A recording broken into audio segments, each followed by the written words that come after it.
Good morning, everybody, and welcome. It's good to be able to share these thoughts with you this morning. Thank you to those who came along, who joined in our midweek on Zoom last night. We're going to try and get the video of the talk part of the midweek up today at some point, so please watch out for that if you weren't able to be there. Also, we're hoping to have a Zoom meeting with our young people on Sunday evening, 7 o'clock. We'll be sending details of that out today.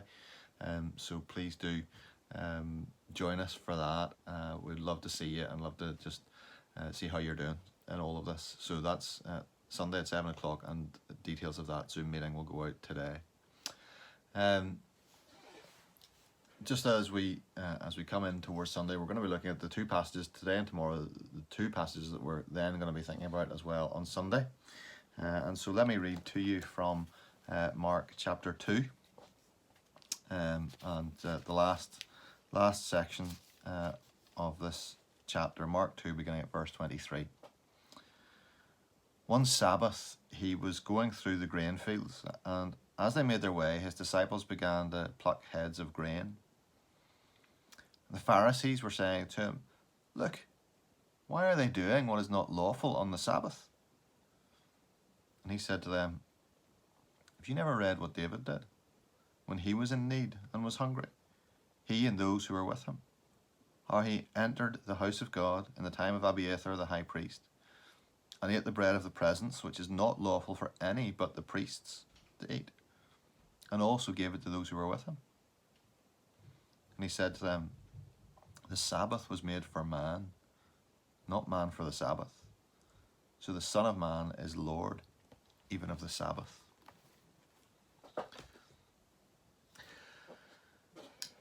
I don't know about you, but during this whole pandemic experience, during this whole nearly a year now of lockdowns coming and going and restrictions being tightened and loosened and tightened again, it's become increasingly difficult, I think, for an awful lot of people to interpret the lockdown rules. What is essential when it comes to shopping? What is local when it comes to going out and doing your exercise? Is local the same if you're going for a bike ride as it is if you're going for a run? What is a substantial meal? That was a big question just before Christmas, if you remember, which got a few government ministers into a bit of hot water. You might remember as well, sort of early on in the first lockdown, when the rules were quite specific, that you could go out for exercise once a day, and you had that phenomenon of neighbours reporting on each other if they saw them going out for exercise more than once in the day, going out for a run and then a walk later on. It all gets very, very complicated, and we feel the burden of the rules and restrictions. And of course, the rules are there for our good. They are there for society's good. They're there to help prevent the spread of the virus and to help to protect the health service as much as possible. And that's what the rules are for. They are for our good. The problem, of course, is that the more complicated they become, the more burdensome they become. And the more we find them difficult to both understand and obey. The Sabbath, the whole idea of Sabbath, is for our good and for the good of humanity as a whole. The traditions that the elders and others had built up around Sabbath had made it complicated and made it burdensome. You needed to know exactly how many paces you were allowed to walk on the Sabbath so that it didn't become a proper journey. The answer apparently is 1,999 paces. You needed to know some of these obscure details about what exactly the Sabbath rules and regulations entailed, and it made it complicated and it made it burdensome. And what happened was that it built boundaries between neighbours, because one neighbour who was very keen to observe every tiny detail of the Sabbath regulations saw another neighbour not observing them to the same extent, and judged them. Made the very strict neighbour feel self-righteous, and made them feel that their neighbour wasn't as good as they were. So instead of being for society's good, instead of for bringing people together, it became something that split people apart. The whole idea of Sabbath rest is not about obeying a whole set of rules and regulations. It's about our enrichment, refreshment, and restoration.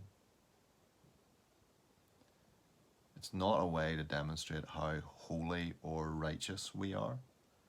It's a way for us to allow God to refresh our souls, to allow for time to refresh our minds and our bodies as well. Sabbath is a gift to be enjoyed, not a demand to be met. And that's what Jesus is challenging in these verses. The Pharisees were very keen to keep the demands of the Sabbath. Jesus is saying, no, the Sabbath is a gift. It's a gift that allows God's grace to be more felt, more understood, more experienced in people's lives. And at the end of the passage, he says, the Son of Man is Lord of the Sabbath. Not just Lord over it, not just that he can say what is done and not done on the Sabbath, but Lord of the Sabbath. He is the very source of Sabbath. He is where it comes from. And if Sabbath is meant to give us an experience of grace, then our ultimate experience of grace and of rest will come when we get to know Jesus. When we get to experience him and his love and his grace in our lives.